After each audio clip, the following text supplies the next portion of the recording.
संत कबीर साहिब कहते हैं, दीन गनवायो दूनी संग, दूनी न चाली साथ, पांव कुल्हाड़ी मारिया, मूरख अपने हाथ। क्या आप जानते हैं कि इंसान अपनी पूरी जिंदगी संसार में ही खो देता है, लेकिन अंत समय पर संसार उसके साथ नहीं जाता। दिन के 24 घंटों में हम 15 घंटे काम में, 9 घंटे नींद में गवा देते हैं, लेकिन प्रभु के लिए 20 मिनट भी नहीं निकालते। अगर यही जीवन का सच है तो मुक्ति कहां से मिलेगी। संत कबीर कहते हैं, चेतना ही असली पूंजी है। धन, मकान, रिश्ते सब यहीं रह जाएंगे, लेकिन चेतना का विकास ही आत्मा के साथ जाएगा। इस सत्संग में हम जानेंगे कैसे जीवन के 4 चरण लर्निंग, इंडल्जेंस, फ्रीडम और इवोल्यूशन हमें मुक्ति के रास्ते पर ले जाते हैं। ऐसे तुकाराम और दयानंद जैसे संतों ने कठिनाइयों में भी प्रभु को पाया, और कैसे सिर्फ 20 मिनट प्रभु के साथ जुड़ने से मनुष्य का पूरा जीवन बदल सकता है। तो आइए कबीर साहिब के इन दिव्य दोहों का गहन रहस्य समझते हैं और जीवन के असली उद्देश्य की ओर कदम बढ़ाते हैं। आज का सत्संग कबीर जी के दोहे पर ही है। कबीर जी का दोहा है, दीन गवायो दूनी संग, दूनी न चले साथ, पाँव कुल्हाड़ी मारया, मूर्ख अपने हाथ। इंग्लिश भाषा में इसका मकसद यही है कि man waste his life in worldly pursuits, worldly activities, yet the world does not accompany him in the end. Like a fool, he strikes his own feet with an axe. He ruins his total chance of his life. दूसरा दोहा है, 5 पहर धंधे गया, 3 पहर रे सोए, एक घड़ी ना हरि भजे, मुक्ति कहाँ से होए। ये तो बड़ा स्पष्ट दोहा है। Out of 24 hours, 15 hours we go on working and have pleasures of life. 9 hours every day we sleep. Not even 20 minutes one spends for the God. If this is the situation, then how can one gets liberation in his life? तो पहला दोहा जो है, दीन गवायो दूनी संग। दीन का मकसद होता है जीवन। जीवन हम गंवा रहे हैं। दूनी मतलब संसार, संसार के साथ रहकर हम अपना सारा जीवन संसार के साथ रहकर ही गंवा रहे हैं। दूनी न चले साथ, संसार हमारे साथ नहीं जाएगा।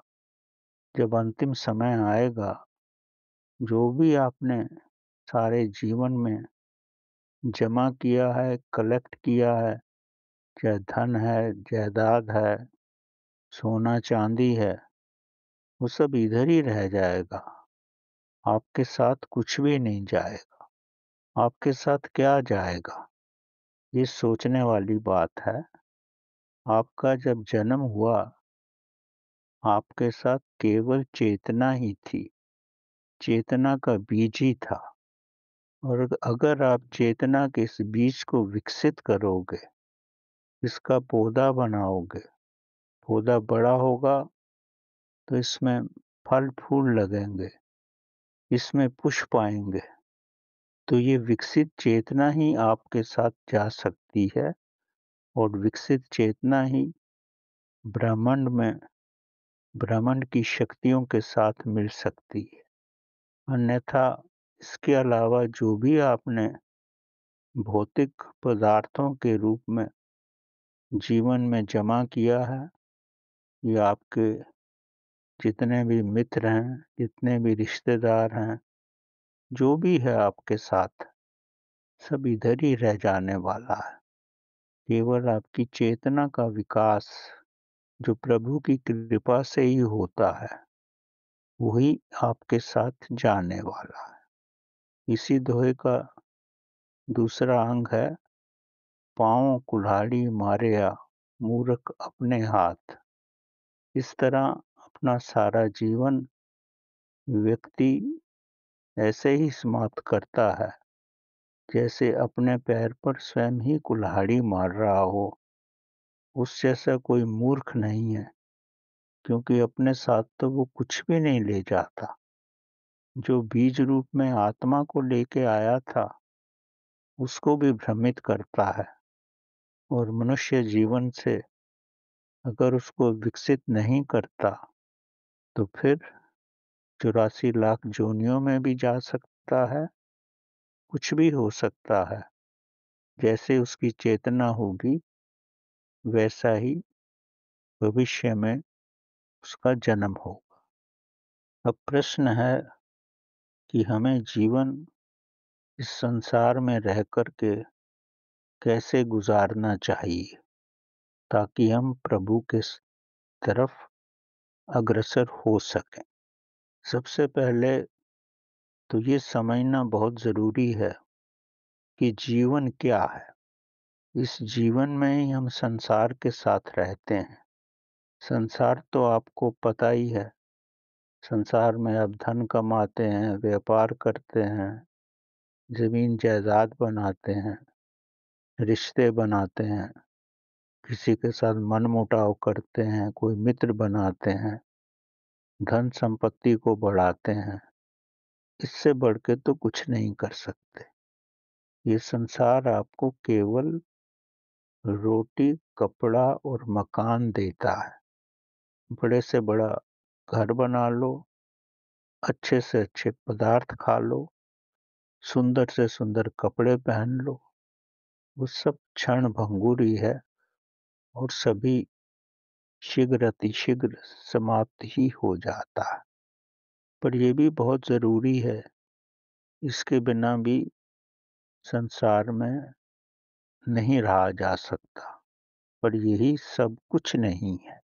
हम लोग इसी को सब कुछ समझ लेते हैं और सारा जीवन इस पर ही लगा देते हैं। अब ये गहराई से समझो कि जीवन क्या है।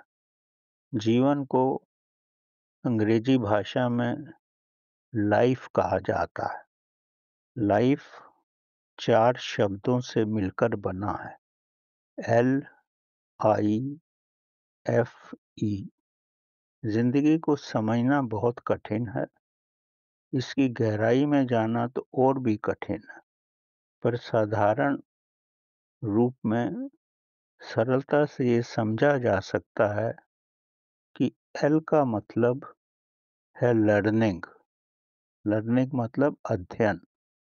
तो जीवन में अगर आप अध्ययन करोगे, समझोगे, लर्न करोगे, तो आपका मानसिक विकास भी होगा और समय आने पर आध्यात्मिक विकास भी होगा।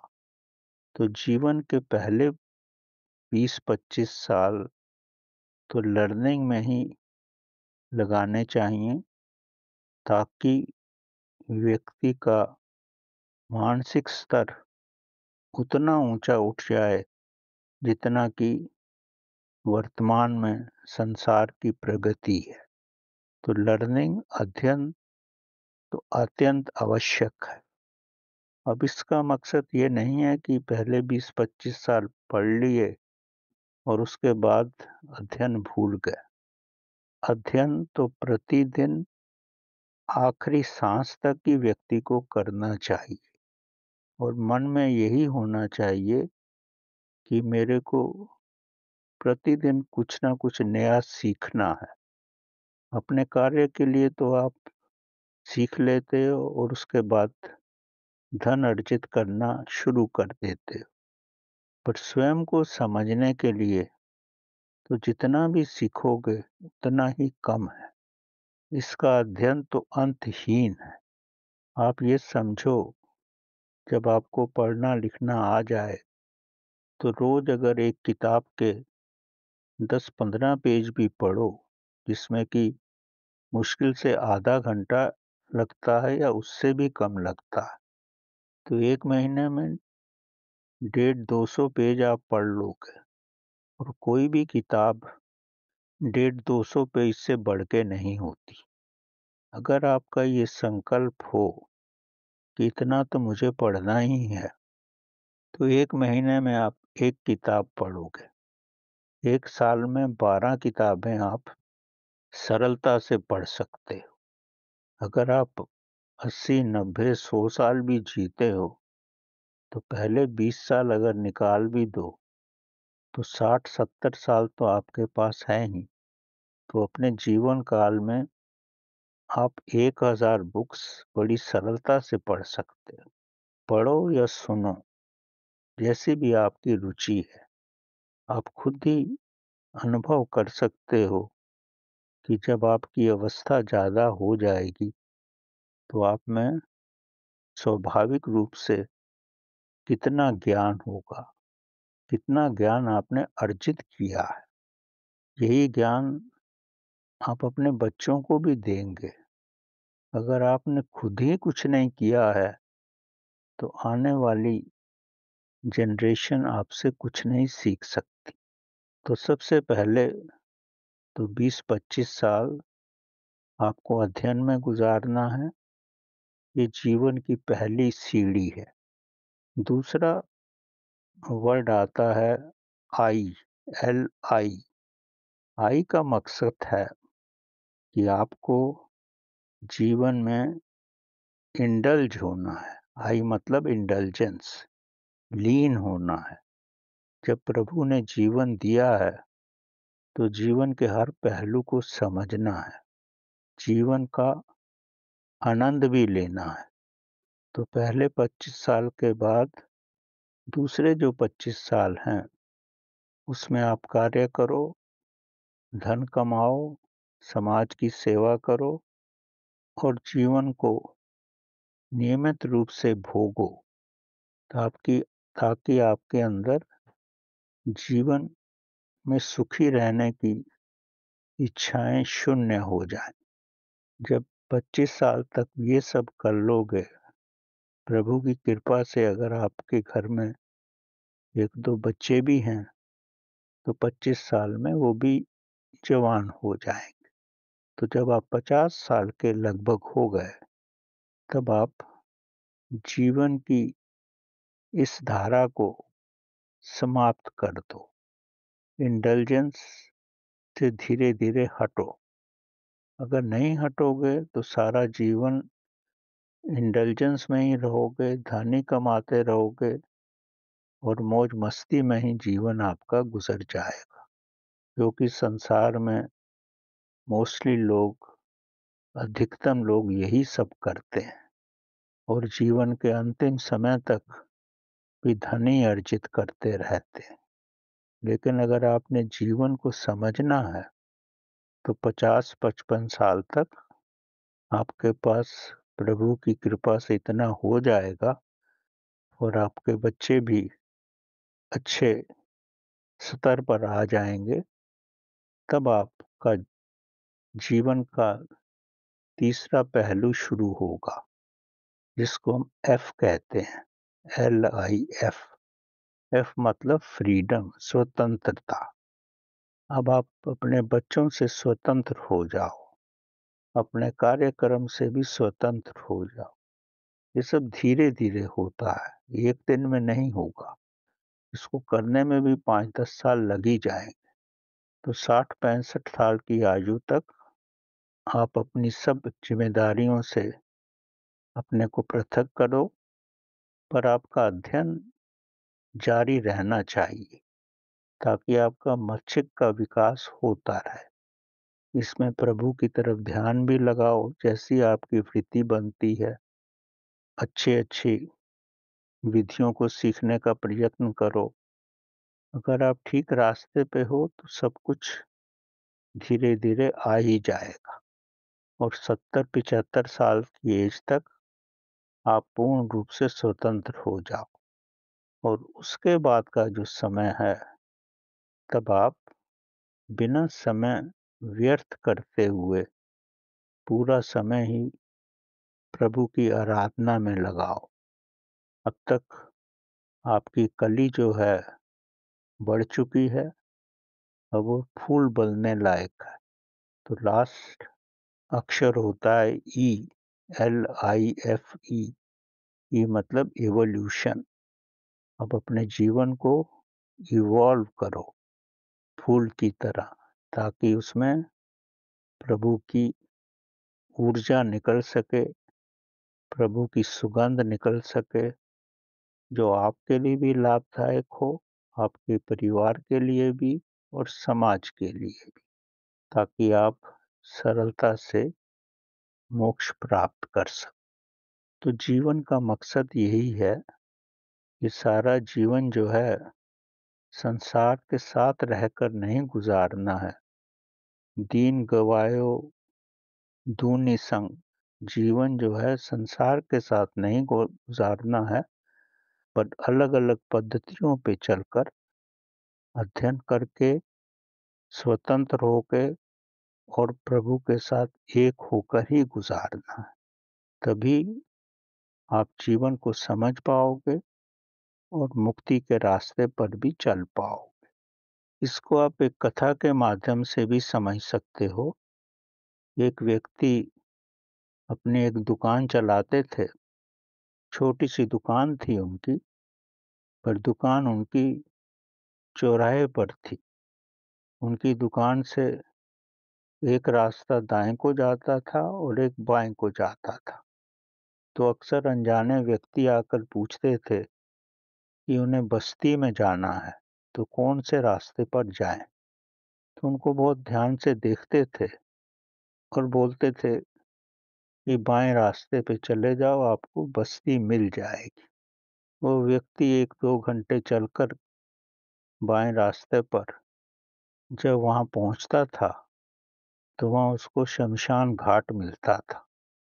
तो मन से बड़े अपशब्द निकालता था, मैंने तो बस्ती का रास्ता पूछा था और फिर उसी रास्ते से वापस भी आना है। जब वापस उस रास्ते पे आता था और फिर उस व्यक्ति को मिलता था जब भी, तो उससे पूछता था, मैंने तो बस्ती का रास्ता पूछा था और तूने मुझे शमशान का रास्ता बता दिया। वो व्यक्ति इतना सरल था, उसने बोला, यही तो बस्ती का रास्ता है।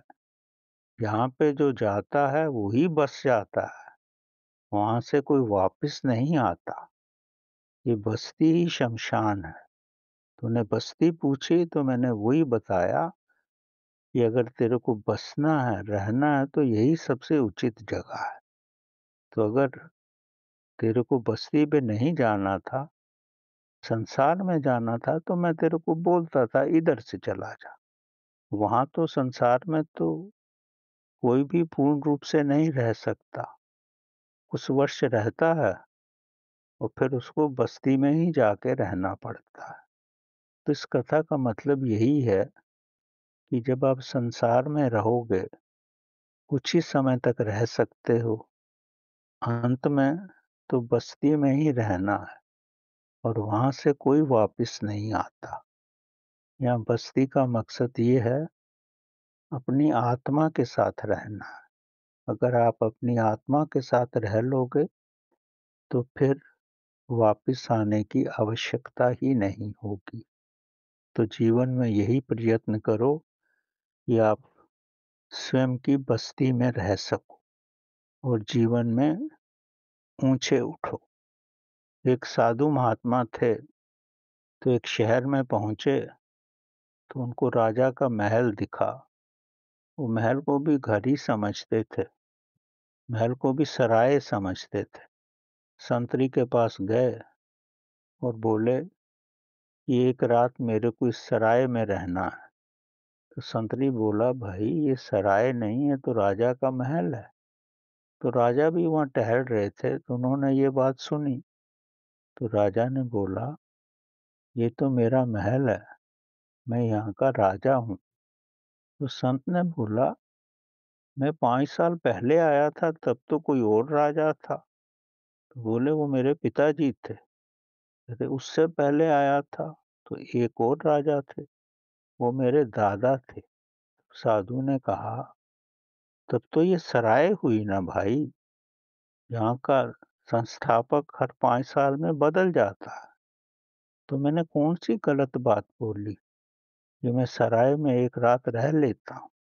तो इस कथा का मकसद यही है, चाहे हमारा घर है, चाहे संसार है, ये हमारे लिए सराय है। ये हमें एक रात गुजारनी है या कुछ वर्ष गुजारने हैं, तो अंत में तो छोड़ के जाना ही है। जब हमें ये छोड़ना ही है, तो क्यों ना उसको खोजें जो स्वयं ही हमेशा ही हमारे साथ रहे। इसी कथा का अगला भाग है कि जब राजा ये सब नहीं समझ सका, तो 2 दिन के बाद ये फिर महल में आया रात के समय और महल की छत पे चला गया। वहाँ ज़ोर-ज़ोर से प्रभु का नाम लेने लगा। तो चौकीदार उसको पकड़ के लाए। राजा ने पूछा, "तू क्यों सबको परेशान कर रहा है?" बोला कि मैं अपना ऊँट ढूँढ रहा था, मेरा ऊँट खो गया है। राजा ने बोला, "क्या ऊँट छत पे रहते हैं?" तो संत तो बड़े साधारण व्यक्ति थे। उन्होंने बोला कि जब मैं इधर आया तो मेरे को सराय में रहने नहीं दिया गया। तो मैं स्वयं के ऊँट को खोजने के लिए मैंने सोचा शायद छत पे मेरे को मिल जाए। ये ऊँट नहीं था, मैं आत्मा की खोज में ही था। मैंने समझा कि अगर नीचे आत्मा नहीं है तो ऊपर रहती होगी, तो ऊपर भी मेरे को आत्मा नहीं मिली। ऊँट के रूप में आत्मा मेरे को ऊपर भी नहीं मिली। इसीलिए मैं इस महल में दूसरी बार आया हूँ। तब राजा ने समझा कि साधु ठीक ही कह रहा है। ये हमारा जो शरीर है, जो हमारा संसार है, ये तो कुछ सालों का ही मेहमान है। इसके अंदर की जो आत्मा है, वही हमेशा रहने वाली है।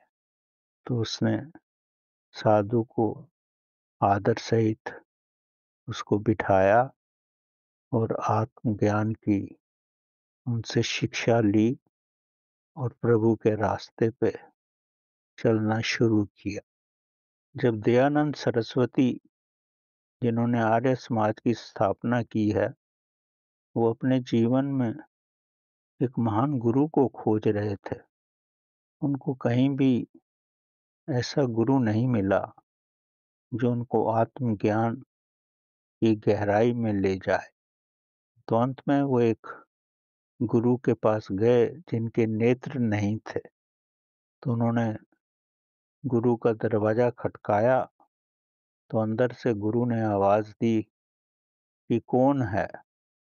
तो दयानंद तो बहुत भूखे थे परमात्मा के लिए। दयानंद ने बोला, मैं कौन हूँ ये मैं नहीं जानता, यही पूछने के लिए तो आया हूँ। तब उस गुरु को आभास हो गया, यही वास्तविक शिष्य है जो स्वयं को जानना चाहता है। तो गुरु ने बोला, मेरे पास अभी तक कोई नहीं आया जिसने ये प्रश्न किया हो। जब मैंने पूछा कि कौन है, कि मैं वही जानना चाहता हूँ कि मैं कौन हूँ। तो गुरु ने उनको पूर्ण दीक्षा दी और उसके बाद वो दयानंद सरस्वती बने और आर्य समाज की उन्होंने स्थापना की। आपने बहुत बड़े संत का नाम अवश्य सुना होगा, तुकाराम, जो महाराष्ट्र के महासंत थे। वो एक बड़े संपन्न परिवार में पैदा हुए थे। धन धान्य की उनके जीवन में कोई कमी नहीं थी। पिता का बड़ा अच्छा व्यापार था। पिता ने इनकी शादी कर दी और 1-2 वर्षों में ही मालूम पड़ गया कि पत्नी तो अस्वस्थ है, उसको अस्थमा है। पर पत्नी बड़ी सुशील थी। तब पिता को दूसरी शादी करनी पड़ी। जब दूसरी पत्नी आई तो उसने तो इनका जीवन ही जीना ही मुश्किल कर दिया। पहली पत्नी का स्वर्गवास हो गया। बहुत शीघ्र ही माता-पिता भी स्वर्ग सिधार गए। जो परिवार का वैभव था वो भी खत्म हो गया। तब महाराष्ट्र में उस समय इतना भयंकर सूखा पड़ा कि तुकाराम इसको बर्दाश्त नहीं कर सके। उन्होंने जिन व्यक्तियों से भी धन लेना था, सब वही खातों को जाकर के पानी में डाल दिया और जितना भी उनके पास धन धान्य था, सब गांव वालों में बांट दिया और ये सूखा कई साल तक चला। तब धीरे-धीरे इनका जीवन पूर्ण ही बदल गया। धन की इतनी समस्या हो गई, खाने-पीने के लिए भी मोहताज हो गए कि जीवन का दूसरा ही पहलू आ गया और पत्नी भी रात-दिन इनको कोसती ही रहती। तब ये विठल भगवान के स्मरण में इन्होंने अपना जीवन गुजारना शुरू किया। प्रभु भक्ति में विलीन होकर की इन्होंने अपना कष्टपूर्ण जीवन गुजारा। पर कष्ट यहीं समाप्त नहीं हुए। कष्टों का तो प्रकोप ही आ गया इन पर। गांव वालों ने भी कुछ भी देने से इनकार कर दिया कि आप तो निम्न जाति के हो। जब इतने कष्ट में इनको रहना पड़ा, तब इनकी समझ में नहीं आया क्या करें। प्रभु भक्ति में इतने विलीन हो गए, तब नामदेव ने इनको दर्शन दिए, प्रभु की दीक्षा दी और तब इनके मुखारबिंद से प्रभु के दोहे निकले, जिसको मराठी भाषा में अभंग कहा जाता है। उस समय संस्कृत के दोहे होते थे। इन्होंने मराठी में सरल भाषा में दोहे लिखे, जनता को सुनाते रहे। धीरे-धीरे इनकी प्रसिद्धि इतनी बढ़ गई, इनका अभंग सारे महाराष्ट्र में ही मशहूर हो गया। तब उस समय के जो पंडित थे, वो इनको देख के बड़े निराश हुए। उन्होंने ऐसा षड्यंत्र रचा, सबने मिलकर के इनको इतना कष्ट दिया और बोले कि आप अपना ये जो अभंग है, जो आपने मराठी में सब दोहे लिखे हैं, ये पानी में फेंक दो, नहीं तो हम तुम्हें मार डालेंगे। ये अभंग ही उनका जीवन था। वो फेंकने को राजी नहीं हुए और जब इतना सताए गए, तब ये इंद्राणी नदी, जो कि महाराष्ट्र में थी, बहती थी, रुग्ण अवस्था में आकर के इन्होंने अपने अभंग नदी में डाल दी और वहां नदी के किनारे ही बैठे रहे। प्रभु की याद में अश्रु बहाते रहे और प्रभु भक्ति में इतने डूब गए कि 13 दिन तक वहीं बिना खान पान के ही बैठे रहे और प्रभु से यही प्रार्थना की, या तो विठल तू मुझे अपने दर्शन दे, नहीं तो मुझे उठा दे। मेरा सारा यह अभंग, मेरे जीवन की सारी मेहनत पानी में चली गई है।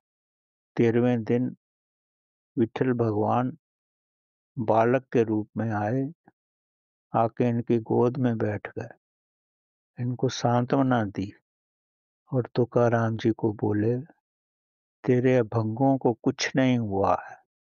तूने जहां फेंके थे पानी में, वहीं से निकाल के ला, वो वैसे ही हैं। 13 दिन नदी में रहने के बाद उन्होंने अभंग की पुस्तकें निकाली। ये चमत्कार हो गया। सारे महाराष्ट्र में ये समाचार फैल गया कि तुकाराम को प्रभु के दर्शन हुए और इतने दिन तक भी उनकी अभंग की पुस्तकें जो थी, वैसी की वैसी रही। जब उस समय छत्रपति शिवाजी को मालूम पड़ा, तो वो भी इनके शिष्य बन गए। प्रभु जिनको अपनी तरफ ले जाना चाहता है, पहले उनका वैभव शून्य करता है। जब आप गाड़ी चलाते हो, एक गियर से दूसरे गियर पे जब जाते हो तो न्यूट्रल से होके जाना पड़ता है। प्रभु भी जब आपका जीवन बदलता है तो पहले आपको शून्य अवस्था में लाता है और उसके बाद ही आपके जीवन की पद्धति बदलती है। सब भक्तों के जीवन में ऐसा ही हुआ। तुकाराम के जीवन में ऐसा ही हुआ। वो शून्य में आए और उसके बाद उनका ईश्वरी रूप हो गया। छत्रपति शिवाजी भी इनके शिष्य बन गए। इसके बाद भी शत्रु इनको मारना चाहे तब छत्रपति शिवाजी आए इनके प्रवचनों में, पर फिर भी इन पे आक्रमण किया गया। सबको बड़ा आश्चर्य हुआ कि ये प्रवचन कर रहे हैं और हजारों रूप छत्रपति शिवाजी के इनको बचा रहे हैं। सब लोग ये देख के बड़े आश्चर्य में पड़ गए। शत्रु तो भाग ही गए कि प्रभु की कितनी महान कृपा है इन पे। एक छत्रपति शिवाजी के रूप में हजारों ही प्रकट हो गए और उसके बाद किसी शत्रु की हिम्मत ही नहीं पड़ी कि किसी रूप में भी इनको सता सकें। इनका जीवन प्रभु भक्ति में गुजरा। इन्होंने अभंग के माध्यम से जो मराठी के दोहे हैं सारे महाराष्ट्र में इतने प्रसिद्ध हो गए और धीरे धीरे जब ये अभंग का गायन ही कर रहे थे तब इन्होंने सबके सामने बोला, जब मेरा संसार छोड़ने का समय आ गया। कथा कहती है कि विष्णु भगवान का विमान आया और इनको शारीरिक रूप में ही लेकर ब्रह्मांड में चला गया। लोगों ने अपने समक्ष नेत्रों से इसको देखा, पर जो इतिहासकार इसको नहीं मानते उनका कहना है कि उनकी आत्मा निकलकर ब्रह्मांड में सबके समक्ष ही चली गई। तो जिनको प्रभु इस जीवन में संसार से निकाल करके अपनी दुनिया में ले जाना चाहते हैं, प्रभु कुछ न कुछ विधि खोजते हैं और धीरे धीरे समय आने पर अपने साथ मिला लेते हैं। तो जीवन में कभी भी कोई कष्ट आए तो उसको कष्ट नहीं समझना, यही समझना कि प्रभु कोई ना कोई रास्ता ढूंढ रहे हैं ताकि उन्हें अपने पास बुलाया जा सके। हर व्यक्ति 5 पहर, एक पहर 3 घंटे का होता है। 15 घंटे तो सांसारिक कार्य करता है और 9 घंटे वो सोता है और 20 मिनट भी प्रभु का नाम नहीं ले सकता। यहाँ संत कबीर जी कहते हैं, अब सारे कार्य करो, अगर 20 मिनट भी उस प्रभु के साथ एक हो जाओ, 20 मिनट भी नहीं, 20 मिनट की एक घड़ी होती है। कहा जाता है एक घड़ी आधी घड़ी, आधी से भी आध। मतलब अगर 5 मिनट भी प्रभु के साथ डूब जाओ तो भी प्रभु के साथ एक हो सकते हो। सिर्फ मन की अवस्था में रहकर मंत्र जाप नहीं करना है, मन की अवस्था में रहकर भजन कीर्तन नहीं करना, बल्कि प्रभु के साथ एक हो जाना। जब प्रभु के साथ आप एक हो जाओगे तब आपका मन भी नहीं रहेगा, आपके श्वास भी नहीं रहेंगे। आपकी अवस्था वैसी हो जाएगी जैसे माँ के गर्भ में थी, बिना श्वास के। और बिना श्वास की अवस्था में ही चेतना का विकास होता है। बिना श्वास और बिना मन और भावना की अवस्था में चेतना का इतना विकास होता है कि वो ब्रह्मांड में जा सकती है। अगर व्यक्ति अपने भीतर पूर्ण शून्य स्थापित कर दे, दूसरे शब्दों में अगर वो सूक्ष्म नाड़ी से शून्य रूप में उसके श्वास चलें तो उसमें ही जीवन शक्ति का प्रवाह होता है और यही जीवन शक्ति अंजना चक्र और सहस्त्रधारा से होकर जब ब्रह्मांड में जाती है, अगर ये 5 मिनट भी ब्रह्मांड में ब्रह्मांड की शक्तियों के साथ एक हो जाए तो व्यक्ति पूर्ण रूप से ही बदल जाता है।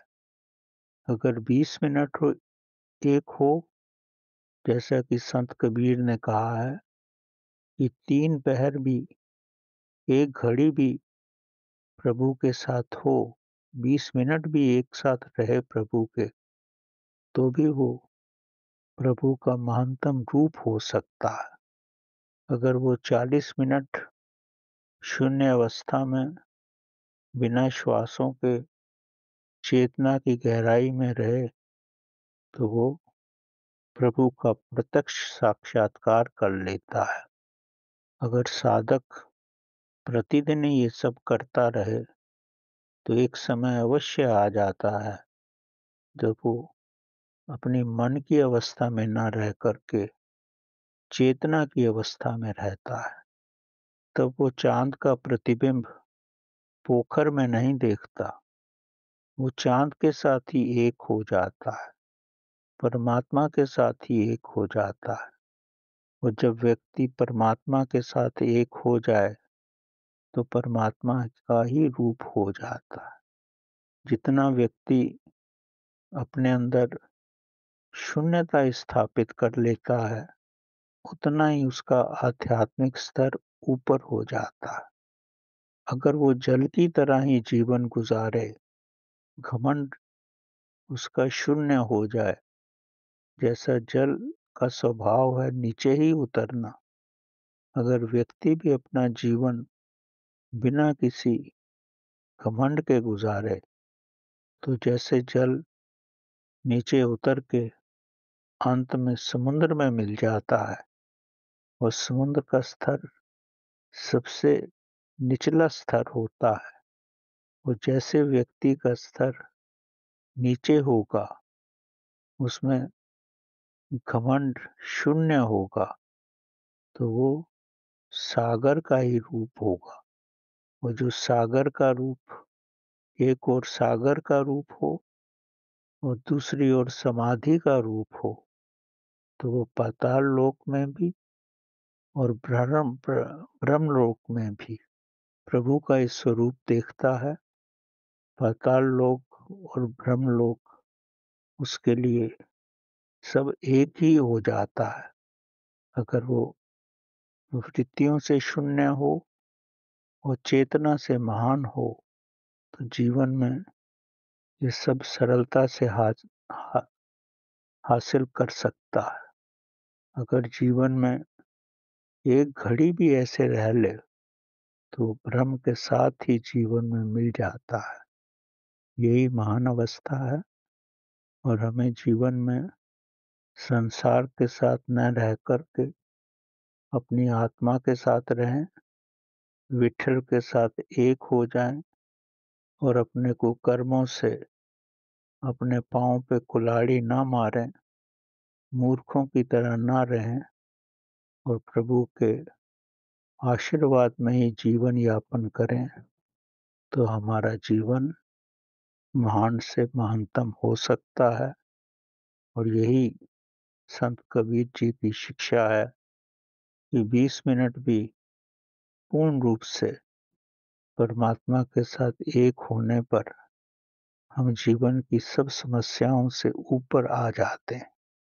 प्रभु हमको इस रास्ते पे चलने का प्रोत्साहन दे, पूरा बल दे ताकि हम प्रभु के साथ एक हो जाएं।